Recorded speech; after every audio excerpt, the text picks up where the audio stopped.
வணக்கம். இந்திய நேரப்படி மதியம் 1:30 மணி செய்திகள். முதலில் ஜெம் தலைப்பு செய்திகளை காணலாம். சென்னை கொளத்தூர் சட்டமன்ற தொகுதியில் பொங்கல் விழாவில் முதலமைச்சர் மு.க.ஸ்டாலின் பங்கேற்பு. பொதுமக்களுக்கு பொங்கல் பரிசு பொருட்களை வழங்கி கொண்டாட்டம். நாடாளுமன்றத்தின் பட்ஜெட் கூட்டத்தொடர் ஜனவரி 28 முதல் ஏப்ரல் 2 வரை நடைபெறும். 2 கட்டமாக கூட்டம் நடைபெறும் என நாடாளுமன்ற விவகாரங்கள் துறை அமைச்சர் கிரண் ரிஜிஜு அறிவிப்பு. தொலைக்காட்சி விவாதத்தில் பங்கேற்ற தமிழ்நாடு பாஜக இளைஞரணி தலைவர் எஸ்.டி. சூர்யா மீது தாக்குதல். தொலைக்காட்சி அலுவலகத்துக்கே திரண்டு வந்து தாக்கி திமுகவினருக்கு நைனா நாகேந்திரன் கண்டனம். ரஷ்யாவும் சீனாவும் கிரீன்லாந்தை கைப்பற்றி விடாமல் தடுக்கவே அதை சொந்தமாக்க வேண்டியுள்ளது. நாடு பிடிக்கும் ஆசைக்கு அமெரிக்க அதிபர் டொனால்டு டிரம்ப் விபரீத விளக்கம். இனி விரிவான செய்திகளை காணலாம். சென்னை கொளத்தூர் சட்டமன்ற தொகுதியில் பொங்கல் விழாவில் கலந்து கொண்ட முதலமைச்சர் மு.க.ஸ்டாலின் பொதுமக்களுக்கு பொங்கல் பரிசு பொருட்களை வழங்கினார். முதலமைச்சர் மு.க.ஸ்டாலின் சொந்த தொகுதியான கொளத்தூர் சட்டமன்ற தொகுதியில் மாநகராட்சி சார்பில் பொங்கல் விழா கொண்டாடப்பட்டது. இதில் அமைச்சர் சேகர் பாபு, மேயர் பிரியா உள்ளிட்டோர் கலந்து கொண்டனர். இந்த பொங்கல் விழாவில் முதலமைச்சர் மு.க.ஸ்டாலின் கலந்து கொண்டு பொதுமக்களுக்கு மிக்சி, கிரைண்டர் உள்ளிட்ட மின்சார அடுப்பு உள்ளிட்ட பொங்கல் பரிசு பொருட்களை வழங்கி வாழ்த்தினார். நாடாளுமன்றத்தின் பட்ஜெட் கூட்டத்தொடர் ஜனவரி 28ஆம் நாள் தொடங்க உள்ளதாக நாடாளுமன்ற விவகாரங்கள் துறை அமைச்சர் கிரண் ரிஜிஜு அறிவித்துள்ளார். நாடாளுமன்றத்தின் பட்ஜெட் கூட்டத்தொடர் ஜனவரி 28ஆம் நாள் தொடங்க உள்ளது. 2 கட்டமாக நடைபெறும் இந்த கூட்டம் ஏப்ரல் 2ஆம் நாள் நிறைவடைய உள்ளது. முதல் நாளில் மக்களவை, மாநிலங்களவை ஆகிய இரு அவைகளின் கூட்டத்தில் குடியரசுத் தலைவர் திரௌபதி முர்மு உரையாற்றுகிறார். பட்ஜெட் கூட்டத்தொடரின் முதற்கட்டம் பிப்ரவரி 13ஆம் நாள் முடியும் என்றும், 2ஆம் கட்டம் மார்ச் 9ஆம் நாள் தொடங்கி ஏப்ரல் 2ஆம் நாளில் முடிவடையும் என்றும் நாடாளுமன்ற விவகாரங்கள் துறை அமைச்சர் கிரண் ரிஜிஜு தெரிவித்துள்ளார். வழக்கமாக மத்திய அரசின் பட்ஜெட் பிப்ரவரி முதல் நாளில் தாக்கல் செய்யப்படும். இந்த ஆண்டில் பிப்ரவரி முதல் நாள் ஞாயிற்றுக்கிழமையில் வருவது குறிப்பிடத்தக்கது. முன்னதாக ஜனவரி 30ஆம் நாள் நாடாளுமன்றத்தில் பொருளாதார ஆய்வறிக்கையை நிதியமைச்சர் நிர்மலா சீதாராமன் ஒப்படைக்க உள்ளார். பட்ஜெட் கூட்டத்தொடரின் கால அட்டவணைக்கும் இரு அவைகளை கூட்டவும் குடியரசுத் தலைவர் திரௌபதி முர்மு ஒப்புதல் அளித்துள்ளதாகவும் அவர் குறிப்பிட்டார். தமிழ்நாடு பாஜக இளைஞரணி தலைவர் எஸ்.டி. சூர்யா மீது தாக்குதல் நடத்திய திமுகவினருக்கு நைனா நாகேந்திரன் கடும் கண்டனம் தெரிவித்துள்ளார். எக்ஸ் தளத்தில் அவர் வெளியிட்டுள்ள அறிக்கையில், சென்னையில் நடைபெற்ற தனியார் தொலைக்காட்சி நிகழ்ச்சியில் கலந்து கொண்ட தமிழக பாஜக இளைஞரணி தலைவர் எஸ்.டி. சூர்யா மீது இளைஞரணி நிர்வாகிகள் மீது திமுக ரவுடிகள் தாக்குதல் நடத்தியுள்ளதை குறிப்பிட்டுள்ளார். கடந்த 4.5 ஆண்டுகளாக திமுக ஆட்சியின் கோரமுகத்தை கண்ட தமிழக மக்களின் கடுங்கோப்பத்தை எண்ணி பயம் தோன்றி கொண்டதால் இதுபோன்ற வன்முறையை திமுகவினர் கையில் எடுத்துள்ளதாக குறிப்பிட்டுள்ளார். விவாதங்களில் மக்களின் பிரதிநிதியாக கேட்கும் நியாயமான கேள்விகளுக்கு கூட வன்முறையை பதிலாக அளிப்பது ஜனநாயகத்தின் குரல் வழியை நெரிப்பதற்கு சமம் என்று நைனா நாகேந்திரன் சுட்டிக்காட்டியுள்ளார். தமிழக முதலமைச்சரின் ஸ்டாலின் நேரடியாக கட்டுப்பாட்டில் இருக்கும் காவல்துறையினர் இந்த தாக்குதலுக்கு நிச்சயம் பதில் சொல்லியாக வேண்டும் என்று நாகேந்திரன் தெரிவித்துள்ளார். ரஷ்யாவும் சீனாவும் கிரீன்லாந்தை கைப்பற்றி விடாமல் தடுக்கவே அதை அமெரிக்கா சொந்தமாக்கிக் கொள்ள விரும்புவதாக டொனால்டு டிரம்ப் பொது விளக்கம் அளித்துள்ளார். ஆர்டிக் துருவ பகுதிகள் டென்மார்க்குக்கு சொந்தமான கிரீன்லாந்து தீவை கைப்பற்ற அமெரிக்க அதிபர் டொனால்டு டிரம்ப் விரும்புகிறார். இதற்காக ராணுவ நடவடிக்கை உள்ளிட்ட பல்வேறு வழிகள் குறித்து ஆராய்ந்து வருவதாக வெள்ளை மாளிகை தெரிவித்துள்ளது. இதற்கு டென்மார்க் பிரதமர் கடும் கண்டனம் தெரிவித்துள்ளார். ஐரோப்பிய நாடுகள் டிரம்பின் இந்த விபரீத ஆசையை கண்டித்துள்ளதுடன் டென்மார்க்குக்கு தங்கள் ஆதரவை தெரிவித்துள்ளன. இந்நிலையில் டொனால்டு டிரம்பிடம் இது குறித்து செய்தியாளர்கள் கேள்வி எழுப்பினர். அதற்கு பதிலளித்த அவர், நாடுகளை சொந்தமாக்க வேண்டுமென்றால் அதன் குத்தகையை புதுப்பித்தால் மட்டும் போதாது என்றும் அதை கட்டிக்காக்க வேண்டும் என்று தெரிவித்தார். ரஷ்யாவும் சீனாவும் கைப்பற்றிக் கொள்வதை தடுக்கவே தாங்கள் கிரீன்லாந்தை பாதுகாக்க விரும்புவதாகவும் டிரம்ப் தெரிவித்தார். எளிதான வழி அல்லது கடுமையான வழி, இவற்றில் எந்த வழியிலாவது கிரீன்லாந்தை கைப்பற்றப் போவதாக டிரம்ப் குறிப்பிட்டார். அமெரிக்காவின் தேசிய பாதுகாப்புக்கு கிரீன்லாந்தை கைப்பற்ற வேண்டிய தேவை உள்ளதாக கூறும் டிரம்ப், அது டேனிஷ் அரசுக்கு சொந்தமானது என்று தெரிந்த பிறகும் அந்த பிடிவாதத்தை விடவில்லை. அருப்புக்கோட்டையில் புதிதாக கட்டப்பட்டு வரும் பேருந்து நிலையத்தின் கட்டுமான பணிகளை விரைந்து முடிக்க வேண்டும் என அதிகாரிகளுக்கு அமைச்சர் ராமச்சந்திரன் அறிவுறுத்தியுள்ளார். விருதுநகர் மாவட்டம் அருப்புக்கோட்டையில் புதிதாக கட்டப்பட்டு வரும் ஸ்மார்ட் பேருந்து நிலையத்தின் கட்டுமான பணிகள் குறித்து வருவாய்த்துறை அமைச்சர் ராமச்சந்திரன் நேரில் சென்று ஆய்வு மேற்கொண்டார். அப்பொழுது அவர் கட்டுமான பணிகள் குறித்து துறை சார்ந்த அதிகாரிகளுடன் ஆலோசனை நடத்தினார். மேலும் வருகின்ற 20ஆம் தேதிக்குள் பணிகளை விரைந்து முடிக்க அதிகாரிகளுக்கு அறிவுறுத்தினார். இதில் நகராட்சி ஆணையாளர் ராஜமாணிக்கம், முன்னாள் நகரமன்ற தலைவர் சிவபிரகாசம், நகரமன்ற துணைத் தலைவர் ஆகியோர் கலந்து கொண்டனர். உலகளவில் கைகளை மாற்று அறுவை சிகிச்சையை அமெரிக்காவிலும் தமிழ்நாட்டில் தனியார் மருத்துவமனை ஒன்றிலும் அதற்கு அடுத்தபடியாக அரசு மருத்துவமனையிலும் நடத்தப்பட்டதாக அமைச்சர் சுப்பிரமணியன் தெரிவித்துள்ளார். சென்னை ஓமந்தூரார் அரசு பல்நோக்கு சிறப்பு மருத்துவமனைகள் ஆராய்ச்சி இயக்கத்தின் 60வது ஆண்டு விழாவும் அறிவியல் மாநாடு தொடக்க நிகழ்வும் நடைபெற்றது. இதில் சுகாதாரத்துறை அமைச்சர் சுப்பிரமணியன் பங்கேற்று 60வது ஆண்டு விழாவின் புத்தகத்தை வெளியிட்டார். தொடர்ந்து முன்னாள் மருத்துவ கல்வி இயக்குநர் மருத்துவமனை முதல்வருக்கு விருதுகள் வழங்கி கௌரவித்தார். இதையடுத்து விழாவில் அமைச்சர் பேசிய பொழுது உலக அளவில் கைகளை மாற்றும் அறுவை சிகிச்சையை அமெரிக்காவிலும் தமிழ்நாட்டில் தனியார் மருத்துவமனை ஒன்றிலும் அதற்கு அடுத்தபடியாக அரசு மருத்துவமனையிலும் நடத்தப்பட்டதாக தெரிவித்தார். பள்ளி கோரிக்கையை நிறைவேற்ற வேண்டும் என்றால் தான் பள்ளிக்கல்வித்துறை அமைச்சராக இருக்க வேண்டும் என்று நாடாளுமன்ற உறுப்பினர் கார்த்தி சிதம்பரம் தெரிவித்துள்ளார். புதுக்கோட்டை மாவட்டம் ஆலங்குடி அரசு ஆண்கள் பள்ளியில் புதிதாக கட்டப்பட்ட கழிப்பறை கட்டிடங்களை நாடாளுமன்ற உறுப்பினர் கார்த்தி சிதம்பரம் திறந்து வைத்தார். தொடர்ந்து அவர் மாணவர்கள் முன்னிலையில் பேசிய பொழுது பள்ளி கோரிக்கையை நிறைவேற்ற வேண்டும் என்றால் தான் பள்ளிக்கல்வித்துறை அமைச்சராக இருக்க வேண்டும் என்றும் அப்படி தான் அமைச்சரானால் நீங்கள் ஏற்றுக்கொள்வீர்களா என தெரியவில்லை என்று நகைச்சுவையாக கூறினார். மேலும் பள்ளி மாணவர்கள் பிள்ளைங்க போல் செயல்படாமல் சின்ன சின்ன கல்லாட்டா செய்வதோடு மகிழ்ச்சியாக பள்ளிக்கு வந்து செல்ல வேண்டும் என்று தெரிவித்தார். மாநில அளவிலான ஐவர் கால்பந்து போட்டியினை ஊரக வளர்ச்சித்துறை அமைச்சர் பெரியசுவாமி தொடங்கி வைத்தார். திண்டுக்கல் மாவட்டம் விளையாட்டு அரங்கில் தனியார் கால்பந்தாட்ட கழகம் சார்பில் பொங்கல் திருநாளையொட்டி 14ஆம் ஆண்டு ஐவர் கால்பந்தாட்ட மாநில போட்டி நடைபெற்றது. போட்டிகள் 40 அணிகள் பங்கேற்றன. இதனை ஊரக வளர்ச்சித்துறை அமைச்சர் பெரியசுவாமி தொடங்கி வைத்தார். தொடர்ந்து போட்டியில் வெற்றி பெற்றவர்களுக்கு சுழல் கோப்பையும் பரிசு தொகையும் வழங்கப்பட உள்ளது. ஜனநாயகம் படத்திற்கு ஆதரவாக காங்கிரஸ் கட்சியினர் பேசுவது காங்கிரஸ் கட்சி விஜயை நோக்கி செல்வதாக எங்களுக்கு தெரிகிறது என்று பாஜக மாநில தலைவர் நைனா நாகேந்திரன் தெரிவித்துள்ளார். கோவை விமான நிலையத்தில் பாஜக மாநில தலைவர் நைனா நாகேந்திரன் செய்தியாளர்களை சந்தித்தார். அப்பொழுது பேசிய அவர் பாஜக தேசிய செயல் தலைவர் நிதின் நவீன் கோவையில் பல்வேறு நிகழ்ச்சிகளில் கலந்து கொள்ள உள்ளதாக கூறினார். இதையடுத்து தணிக்கை சான்றிதழ் பாஜக பயன்படுத்துவதாக கூறியதை ஏற்றுக்கொள்ள முடியாது என்றார். பின்னர் அமலாக்கத்துறை என்பது தனி அமைப்பு, வருமான வரித்துறை என்பது தனி ஆணையம். இதில் மத்திய அரசாங்கத்திற்கும் பாஜகவிற்கும் எந்த தொடர்பும் இல்லை. ஆனால் ஜனநாயக படத்திற்கு ஆதரவாக காங்கிரஸ் கட்சியினர் பேசுவது காங்கிரஸ் கட்சி விஜயை நோக்கி செல்வதாக எங்களுக்கு தெரிகிறது என்று தெரிவித்தார். பாஜகவின் 2வது அணியாக அதிமுக மாறிவிட்டதாகவும் அவர்கள் என்ன சொல்கிறார்களோ அதற்கெல்லாம் அதிமுக தலையாட்டுகிறது தான் முதல் வேலை எனவும் திமுக துணை பொதுச் செயலாளர் பொன்முடி விமர்சித்துள்ளார். விழுப்புரம் மாவட்டம் அரசு சட்டக் கல்லூரியில் உங்க கனவு திட்டம் காணொலி வாயிலாக ஒளிபரப்பப்பட்டது. இந்நிகழ்ச்சியில் திமுக துணை பொதுச் செயலாளர் பொன்முடி, சட்டமன்ற உறுப்பினர்கள் அன்னியூர் சிவா, லட்சுமணன், மாவட்ட ஆட்சியர் ஷேக் அப்துல் ரஹ்மான் ஆகியோர் கலந்து கொண்டனர். இதைத் தொடர்ந்து திமுக துணை பொதுச் செயலாளர் பொன்முடி செய்தியாளரிடம் பேசிய பொழுது பாஜகவின் 2வது அணியாக அதிமுக மாறிவிட்டதாகவும் அவர்கள் என்ன சொல்கிறார்களோ அதற்கெல்லாம் அதிமுக தலையாட்டுகிறது தான் முதல் வேலை எனவும் விமர்சித்தார். பின்னர் தமிழகத்தை பொறுத்தவரையில் திமுக ஆட்சி நடத்துகிற தளபதியுடைய நினைவுகள் தான் மலரும், அவருடைய கனவுகள் தான் நிலைத்து நிற்கும் என தெரிவித்தார். காரைக்காலில் உள்ள ரேணுகாதேவி அம்மன் கோவிலில் நடைபெற்ற பால்குட அபிஷேக திருவிழாவில் அமைச்சர் திருமுருகன் பங்கேற்று சுவாமி தரிசனம் செய்தார்.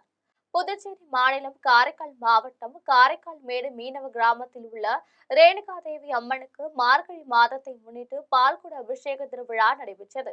விழாவில் ஏராளமான பெண்களும் குழந்தைகளும் கலந்து கொண்டு பால்குடம் எடுத்து ஊர்வலமாக சென்று நேர்த்திக்கடனை செலுத்தினர். இதில் அமைச்சர் திருமுருகன் ஊர்வலத்தில் பங்கேற்று சுவாமி தரிசனம் செய்தார். அப்பொழுது அவருக்கு கோவில் நிர்வாகம் சார்பில் சிறப்பு மரியாதை அளிக்கப்பட்டது. திமுக கொடுத்த வாக்குறுதிகளை நிறைவேற்ற தவறிவிட்டார்கள் என்றும் நிறைவேற்றிய வாக்குறுதிகளும் மக்களுக்கு முறையாக சென்றடையவில்லை என்றும் புதிய தமிழகம் கட்சியின் தலைவர் கிருஷ்ணசுவாமி குற்றம் சாட்டியுள்ளார். மதுரை மாவட்டம் அழகர் கோவில் சாலையில் புதிய தமிழகம் கட்சியின் தலைவர் கிருஷ்ணசுவாமி செய்தியாளர்களை சந்தித்தார். அப்பொழுது பேசிய அவர் திமுக கொடுத்த வாக்குறுதிகளை நிறைவேற்ற தவறிவிட்டார்கள் என்றும் நிறைவேற்றிய வாக்குறுதிகளும் மக்களுக்கு முறையாக சென்றடையவில்லை என்றும் குற்றம் சாட்டினார். இதையடுத்து அதிமுக திமுகவினருக்கு சமமாக விஜய் கட்சியை பார்க்கிறேன் என்றார். தொடர்ந்து பேசிய அவர் அதிமுக திமுக ஏற்கனவே வலுவிழந்து விட்டதாகவும் ஓட்டுக்கு பணம் கொடுக்காமல் யாரையாவது ஜெயிக்க சொல்லுங்கள் எனவும் விமர்சித்தார். நந்தன் கால்வாய் கூட்டு குடிநீர் திட்டம் 50 ஆண்டு காலமாக நிறைவேற்றாமல் உள்ளது என்று பாட்டாளி மக்கள் கட்சியின் பசுமை தாயகம் தலைவர் சௌமியா அன்புமணி குற்றம் சாட்டியுள்ளார். திருவண்ணாமலை மாவட்டம் மங்களத்தில் பாட்டாளி மக்கள் கட்சியின் பசுமை தாயகம் தலைவர் சௌமியா அன்புமணி தமிழக மகளிர் உரிமை மீட்பு பயணம் மேற்கொண்டார். அப்பொழுது பேசிய அவர், மக்களின் வாழ்வாதாரமான நந்தன் கால்வாய் திட்டத்தின் கீழ் திருவண்ணாமலை, விழுப்புரம் ஆகிய மாவட்டங்களில் உள்ள 36 ஏரி நிரம்பும் என்று கூறிய நிலைகள், ஆனால் 50 ஆண்டு காலமாக கூட்டு குடிநீர் நிறைவேற்றாமல் உள்ளது என்று குற்றம் சாட்டினார். கீழ்பெண்ணாத்தூரில் பதப்படுத்தும் நிலையம் அமைத்திட வேண்டும் என கோரிக்கை விடுத்தார். திருவண்ணாமலை மாவட்டத்தில் ஆங்கில வருட பிறப்பில் 12 கோடி ரூபாய் டாஸ்மாகில் விற்பனையாகியுள்ளது என்று தெரிவித்தார். இந்நிகழ்ச்சியில் கீழ்பெண்ணாத்தூர் தொகுதிக்குட்பட்ட 1000க்கும் மேற்பட்ட பெண்கள் கலந்து கொண்டனர். கெடிலம் நதியை சுத்தப்படுத்தவில்லை என்றால் பாஜகவின் சார்பில் போராட்டம் நடத்தப்படும் என பாரதிய ஜனதா கட்சியின் மாநில செயலாளர் அஸ்வந்த் தாமன் தெரிவித்துள்ளார். கடலூர் மாவட்டம் பண்ருட்டியில் பாரதிய ஜனதா கட்சியின் பொதுச் செயலாளர் அஸ்வந்த் தாமன் செய்தியாளர்களை சந்தித்தார். அப்பொழுது கெடிலம் நதியை சுத்தப்படுத்தும் நோக்கத்தில் போராட்டம் பாரதிய ஜனதா கட்சி சார்பில் அறிவித்ததால் குப்பைகள் கொட்டாமல் இருக்க உடனடியாக நடவடிக்கை எடுக்கப்படும் என நகராட்சி ஆணையர் எழுத்துப்பூர்வமாக தெரிவித்ததால் போராட்டத்தை தற்காலிகமாக ஒத்திவைத்துள்ளதாக தெரிவித்தார். பாரத பிரதமரின் நிதியின் கீழ் 13.5 கோடி ரூபாய் மதிப்பீட்டில் சுத்திகரிப்பு நிலையம் அமைத்து 8 மாதத்திற்குள் நிறைவு செய்து தருவதாக அதிகாரிகள் தெரிவித்துள்ளதாக கூறினார். தொடர்ந்து கோரிக்கைகளை நிறைவேற்றாவிட்டால் போராட்டம் நடத்தப்படும் என பாரதிய ஜனதா கட்சியின் மாநில செயலாளர் அஸ்வந்த் தாமன் தெரிவித்தார். தேர்தலின் பொழுது அளித்த வாக்குறுதிகள் அனைத்தையும் நிறைவேற்றிவிட்டு மீண்டும் வெற்றி பெறுவதற்கான வாய்ப்புகளை திமுக உருவாக்க வேண்டும் என தமிழக வாழ்வுரிமை கட்சியின் நிறுவன தலைவர் வேல்முருகன் தெரிவித்துள்ளார். கரூரில் உள்ள தனியார் அரங்கில் தமிழக வாழ்வுரிமை கட்சியின் மாவட்ட பொறுப்பாளர்களுக்கு நியமன கடிதம் வழங்குதல் மற்றும் இணைப்பு விழா நடைபெற்றது. இதில் கட்சியின் மாவட்ட செயலாளர் கோவிந்தராஜ் தலைமை வகித்தார். இந்நிகழ்ச்சியில் மாவட்ட பொறுப்பாளர் ரவி, கரூர் தொகுதி செயலாளர் இளந்தமிழன் உள்ளிட்ட கட்சி நிர்வாகிகள், தொண்டர்கள் என ஏராளமானோர் கலந்து கொண்டனர். இந்நிகழ்ச்சியின் நிறைவில் நிறுவன தலைவர் வேல்முருகன் செய்தியாளர்களை சந்தித்து பேசிய பொழுது, தேர்தலின் பொழுது அளித்த வாக்குறுதிகள் அனைத்தையும் நிறைவேற்றிவிட்டு மக்களை சந்தித்து மீண்டும் வெற்றி பெறுவதற்கான வாய்ப்புகளை திமுக உருவாக்க வேண்டும் என்றார். தொடர்ந்து பேசிய வேல்முருகன், மணல் கடத்தலை தடுப்பதற்காக எடுத்த நடவடிக்கையை மணல் மாஃபியாக்கள் நீதிமன்றத்தில் சென்று தடையாணை பெற்று விட்டார்கள் என்றும், தமிழகத்தில் கட்டுப்பாடே இல்லாத நிலையில் மணல் கொள்கை தொடர்ந்து நடைபெற்று வருகிறது என்றும் குற்றம் சாட்டினார். தருமபுரி பத்திரிகையாளர்கள் ஒன்றிணைந்து நடத்திய பொங்கல் விழாவில் மாவட்ட ஆட்சியரும் மாவட்ட காவல் கண்காணிப்பாளரும் பங்கேற்று பொங்கல் வைத்து கொண்டாடினர். தருமபுரி மாவட்ட பழைய ஆட்சி அலுவலகம் முன்பு அனைத்து பத்திரிகையாளர்கள், அரசு அதிகாரிகள் ஒன்றிணைந்து பொங்கல் விழாவை நடத்தினர். விழாவில் மாவட்ட ஆட்சியர் சதீஷ், மாவட்ட காவல் கண்காணிப்பாளர் மகேஸ்வரன் பங்கேற்று பொங்கல் வைத்து கொண்டாடினர். இந்நிகழ்ச்சியில் நாடாளுமன்ற உறுப்பினர் மணி, சட்டமன்ற உறுப்பினர்கள் அன்பழகன், கோவிந்தசுவாமி, சம்பத்குமார், வெங்கடேஸ்வரன் ஆகியோர் கலந்து கொண்டனர். இதையடுத்து அனைவருக்கும் அறுசுவை உணவு வழங்கப்பட்டது. புதுக்கோட்டையில் உங்க கனவு சொல்லுங்க திட்டத்தின் கணக்கெடுப்பிற்கான முதற்கட்ட துவக்க விழா நடைபெற்றது. புதுக்கோட்டையில் உங்க கனவு சொல்லுங்க திட்டத்தின் கணக்கெடுப்பிற்கான முதற்கட்ட துவக்க விழா நடைபெற்றது. இந்நிகழ்ச்சியில் பிற்படுத்தப்பட்டோர் நலத்துறை அமைச்சர் மெய்யநாதன் தலைமை வகித்தார். இந்த பணியில் ஈடுபட்டவர்களுக்கு தொப்பி மற்றும் கைபேசி இணைப்புகளை அமைச்சர் மெய்யநாதன் வழங்கினார். இந்த கணக்கெடுப்பில் ஊரக பகுதிகள் மற்றும் நகர்ப்புற பகுதியை சார்ந்த 4,65,551 குடும்பங்களுக்கு கணக்கெடுப்பு பணி மேற்கொள்ளப்பட உள்ளது. இப்பணிக்கு தன்னார்வலர்களாக 978 நபர்களும், கண்காணிப்பாளர்களாக 583 நபர்களும் கணக்கெடுப்பு பணியினை மேற்கொள்ளப்பட உள்ளனர். இந்த தன்னார்வலர்கள் ஒரு நாளைக்கு 30 குடும்பங்கள் கணக்கு படிவதற்கு 500 ரூபாய் வீதம் ஊக்கத்தொகையும் மற்றும் மேற்பார்வையாளர்களுக்கு நாள் ஒன்றுக்கு 500 ரூபாய் வழங்கப்படுகிறது. இந்நிகழ்ச்சியில் மாவட்ட ஆட்சியர் அருணா, சட்டமன்ற உறுப்பினர் மருத்துவர் முத்துராஜா, மாநகராட்சி மேயர் திலகவதி, செந்தில் உள்ளிட்டோர் கலந்து கொண்டனர். தேனி பேருந்து நிலையத்தில் ஆட்டோ நிறுத்துவதில் இருதரப்பினருக்கிடையே ஏற்பட்ட பிரச்சனைகள், 8 ஆட்டோ ஓட்டுநர்கள் கைது செய்யப்பட்ட நிலையில், கைது செய்யப்பட்ட தங்கள் சங்கத்தை சேர்ந்த ஆட்டோ ஓட்டுநர்களை விடுவிக்க வேண்டும் என்று ஓட்டுநர் கோரிக்கை விடுத்துள்ளனர். தேனி மாவட்டம் புதிய பேருந்து நிலையம் பகுதியில் தனியார் ஆட்டோ சங்கத்தை சேர்ந்த இருதரப்பினருக்கிடையே ஆட்டோக்களை நிறுத்துவதில் பிரச்சனை நிலவி வந்தது. இந்நிலையில் அப்பகுதியில் போக்குவரத்துக்கு இடையூறு ஏற்பட்டு இருப்பதாக கூறி ஆட்டோ நிறுத்தத்தை அகற்றி கடந்த சில நாட்களுக்கு முன்பு பேரிகார்டுகளை வைத்து காவல்துறையினர் நடவடிக்கை மேற்கொண்டனர். இதையடுத்து காவல்துறையினரின் தடையை மீறி ஆட்டோ நிறுத்திய 8 நபர்களின் ஆட்டோக்களை பறிமுதல் செய்து அவர்களையும் கைது செய்தனர். மேலும் காவல்துறையினருடன் வாக்குவாதத்தில் ஈடுபட்ட சுமார் 61 நபர்களையும் கைது செய்த காவல்துறையினர் அவர்களை தனியார் மண்டபத்தில் அடைத்தனர். இதனால் அப்பகுதியில் பரபரப்பு ஏற்பட்டது. இதுகுறித்து ஆட்டோ ஓட்டுநர்கள் செய்தியாளரிடம் பேசிய பொழுது, தாங்கள் 13 வருடங்களாக முறையாக பதிவு பெற்று ஆட்டோ நிறுத்தத்தில் பயணிகளை ஏற்றி வருவதாகவும், ஆட்டோ நிறுத்தத்தில் பிரச்சினை ஏற்படுத்திய மற்றொரு தரப்பினர் மீது நடவடிக்கை எடுக்காமல் காவல்துறையினர் ஒருதலைபட்சமாக செயல்பட்டு வருவதாக குற்றம் சாட்டினர். இதனால் தங்களது வாழ்வாதாரம் கடுமையாக பாதிக்கப்பட்டு வருவதாகவும், கைது செய்யப்பட்ட தங்கள் சங்கத்தை சேர்ந்த ஆட்டோ ஓட்டுநர்களை விடுவிக்க வேண்டும் என்று கோரிக்கை விடுத்துள்ளனர். தமிழக அரசு பொங்கல் ஊக்கத்தொகை 3000 கொடுத்ததை தமிழ்நாடு வணிகர் சங்கம் வரவேற்கிறோம் என தமிழ்நாடு வணிகர் சங்கங்களின் பேரமைப்பு தலைவர் விக்ரமராஜா தெரிவித்துள்ளார். செங்கல்பட்டு மாவட்ட மதுராங்கத்தில் செய்தியாளரிடம் கூறுகையில், கடந்த 2 தினங்களுக்கு முன்பு ஒன்றிய நிதி அமைச்சரிடம் ஜிஎஸ்டி வரி விதிப்பில் உள்ள குளறுபடிகளை நிவர்த்தி செய்ய வேண்டும் என்றும், வியாபாரிகள் பாதுகாப்பு சட்ட விதிமுறைகளை எளிமைப்படுத்த வேண்டும் போன்ற பல்வேறு கோரிக்கைகளை வைத்துள்ளதாக தெரிவித்தார். தொடர்ந்து அவர், இந்த பொங்கலுக்கு தமிழக அரசு ஊக்கத்தொகை 3000 வழங்கியுள்ளது மக்களுக்கு மட்டும் மகிழ்ச்சி அல்ல, தங்களுக்கும் வியாபார ரீதியாக மகிழ்ச்சியை தருகிறது என்று அவர் கூறினார். எவன் சூனியம் வைத்தாலும் திமுக தான் மீண்டும் ஆட்சிக்கு வரும் என்று திமுக கழக அமைப்பு செயலாளர் RS பாரதி தெரிவித்துள்ளார். வடசென்னை ராயபுரத்தில் திமுக மாமன்ற உறுப்பினர் இளைய அருணா தலைமையில் தை திருநாளை முன்னிட்டு 500 திமுக உறுப்பினர் குடும்பங்களுக்கு புத்தாடைகள் மற்றும் பொங்கல் தொகுப்புடன் அடங்கிய நலத்திட்ட உதவிகள் வழங்கும் நிகழ்ச்சி நடைபெற்றது. இதில் திமுக கழக அமைப்பு செயலாளர் RS பாரதி மற்றும் இந்து சமய அறநிலைத்துறை அமைச்சர் சேகர் பாபு ஆகியோர் கலந்து கொண்டு பொதுமக்களுக்கு பொங்கல் தொகுப்பினை வழங்கினர். பின்னர் மேடையில் பேசிய RS பாரதி, எதிர்க்கட்சித் தலைவர் எடப்பாடி பழனிசாமி தமிழகத்தில் சட்ட ஒழுங்கு சரியில்லை என்று கூறியுள்ளார். ஆனால் எடப்பாடி மாமாவான பிரதமர் மோடி கோவையில் சட்ட ஒழுங்கு சரியாக இருக்கிறது என பாராட்டிவிட்டு சென்றிருக்கிறார் என்று தெரிவித்துள்ளார். தொடர்ந்து அவர், எந்த புறம்போக்கு சூனியக்காரன் கூறினாலும் அடுத்தது திமுக தான் ஆட்சிக்கு வரும் என்று கூறியுள்ளார். புதுச்சேரியில் 10 மற்றும் 12ஆம் வகுப்பு பொதுத் தேர்வு நெருங்கும் நிலையில் அரசு பள்ளிகள் மாவட்ட ஆட்சியர் ரவி பிரகாஷ் திடீர் ஆய்வு மேற்கொண்டார். புதுச்சேரி மாநிலம் அம்பகரத்தூர் பகுதியில் உள்ள அரசு பள்ளிகள் மாவட்ட ஆட்சியர் ரவி பிரகாஷ் திடீர் ஆய்வு மேற்கொண்டார்.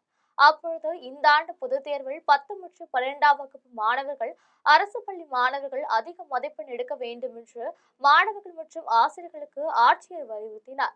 தொடர்ந்து, அரசு பள்ளியில் பயிலும் சில மாணவர்களின் பெற்றோர்கள் சரியாக ஒத்துழைப்பு வழங்குவதில்லை என்று மாவட்ட ஆட்சியரிடம் ஆசிரியர்கள் தெரிவித்த நிலையில், வட்டார வளர்ச்சி அலுவலக ஊழியர்கள் பெற்றோர்களின் வீடுகளுக்கே சென்று மாணவர்களுக்கு கல்வி சார்ந்த ஒத்துழைப்பை வழங்க அறிவுறுத்த வேண்டும் என்று ஆட்சியர் தெரிவித்தார்.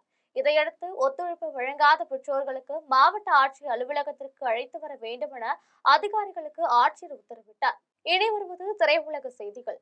பராசக்தி திரைப்படத்திற்கு மத்திய திரைப்பட தணிக்கை குழு 25 மாற்றங்களை செய்ய உத்தரவிட்டு சான்றிதழ் வழங்கியுள்ள நிலையில், தற்பொழுது தமிழகம் முழுவதும் 600க்கும் மேற்பட்ட திரையரங்குகளில் படம் வெளியாகியுள்ளது. சிவகார்த்திகேயன், ஸ்ரீலா, ரவிமோகன், அதர்வா உள்ளிட்ட நட்சத்திர பட்டாளங்கள் நிறைந்த பராசக்தி திரைப்படம் இன்று திரையரங்குகளில் வெளியாகியுள்ளது. இந்த திரைப்படத்திற்கு மத்திய திரைப்பட தணிக்கை குழு 25 மாற்றங்களை செய்ய உத்தரவிட்டு சான்றிதழ் வழங்கியுள்ளது. இதில் தீ பரவட்டும் என்ற காட்சி நீதி பரவட்டும் எனவும், இந்தி அரக்கி என்ற வசனம் அரக்கி எனவும் மாற்றப்பட்டுள்ளது. இதையடுத்து திரைப்படத்திற்கான டிக்கெட் விற்பனை விறுவிறுப்பாக தொடங்கிய நிலையில் தமிழகம் முழுவதும் 600க்கும் மேற்பட்ட திரையரங்குகளில் வெளியாகி வருகிறது. இந்நிலையில் தற்பொழுது பராசக்தி திரைப்படத்தின் சிறப்பு காட்சிகள் தொடங்கியுள்ளன. இதனால் சினிமா ரசிகர்கள் மத்தியில் படத்திற்கு பெரும் எதிர்பார்ப்பு அதிகரித்துள்ளது. இனி வருவது உலக செய்திகள்.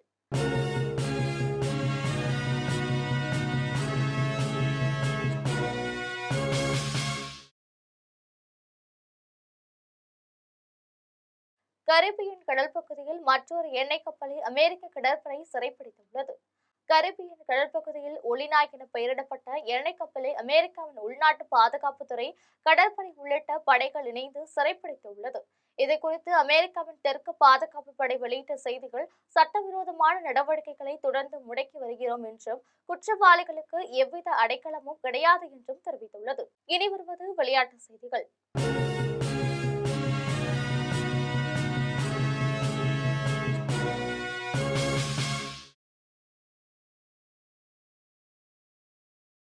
மகளிர் பிரீமியர் லீக் தொடரின் முதல் போட்டியில் மும்பையை வீழ்த்தி பெங்களூரு அணி வெற்றி பெற்றுள்ளது.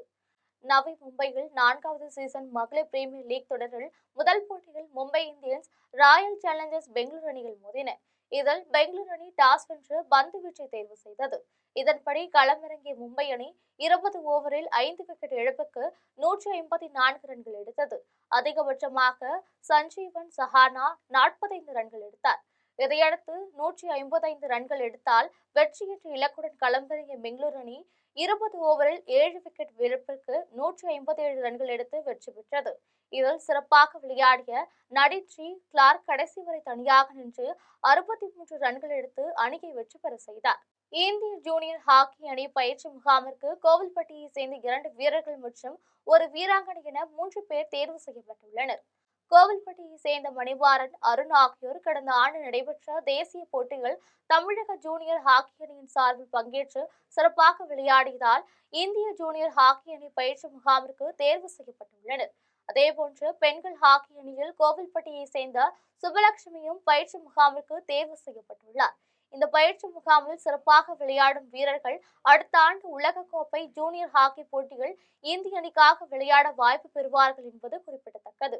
பெங்களூரில் நடைபெற்ற ஜூனியர் தேசிய குதிரை சவாரி சாம்பியன்ஷிப் போட்டியில் கோவை ஸ்டேபிள்ஸ் இளம் வீரர்கள் 5 தங்கம் 3 வெள்ளி பதக்கங்களை வென்று சாதனை புரிந்துள்ளனர். பெங்களூரில் ஜூனியர் தேசிய குதிரை சவாரி சாம்பியன்ஷிப் போட்டி அண்மையில் நடைபெற்றது. தேசிய அளவில் நடைபெற்ற இந்த போட்டிகள் 4 பிரிவுகளில் 600க்கும் மேற்பட்ட வீரர்கள் பங்கேற்றனர். இதில் கோவை ஸ்டேபிள்ஸ் குதிரை சவாரி பள்ளியை சேர்ந்த 8 இளம் வீரர்கள் கலந்து கொண்டனர். அவர்கள் தங்களது அபார திறமையை வெளிப்படுத்தி 5 தங்கப் பதக்கங்கள், 3 வெண்கல பதக்கங்கள் மற்றும் 5 4ஆம் இடங்களை வென்று சாதனை படைத்துள்ளனர். இனி வருவது தங்கம் மற்றும் வெள்ளி விலை நிலவரம்.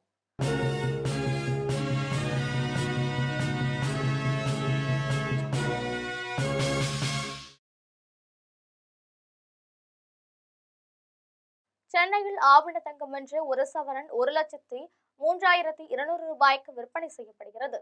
சென்னையில் இன்று ஆவண தங்கத்தின் விலை கிராமுக்கு 100 ரூபாய் அதிகரித்து 12,900 ரூபாய்க்கு விற்பனை செய்யப்படுகிறது. மேலும் ஒரு சவரன் 800 ரூபாய் அதிகரித்து 1,03,200 ரூபாய்க்கு விற்பனை செய்யப்படுகிறது.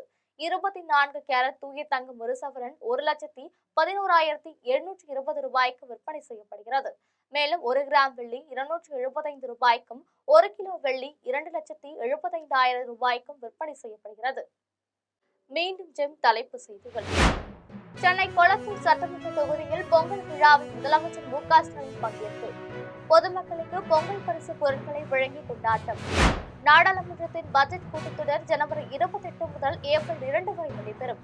2 கட்டமாக கூட்டம் நடைபெறும் என நாடாளுமன்ற விவகாரங்கள் துறை அமைச்சர் கிரண் ரிஜிஜு அறிவிப்பு.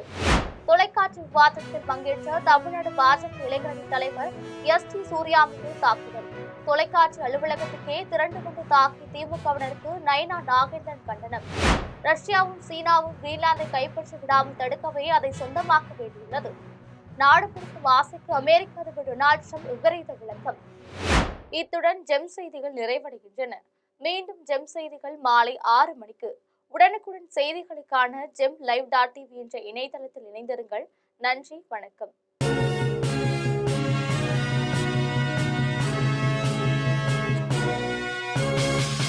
உடனுக்குடன் அப்டேட் தெரிந்து கொள்ள ஜெம் டிவி தமிழ் ஆப்பை இன்ஸ்டால் செய்யவும்.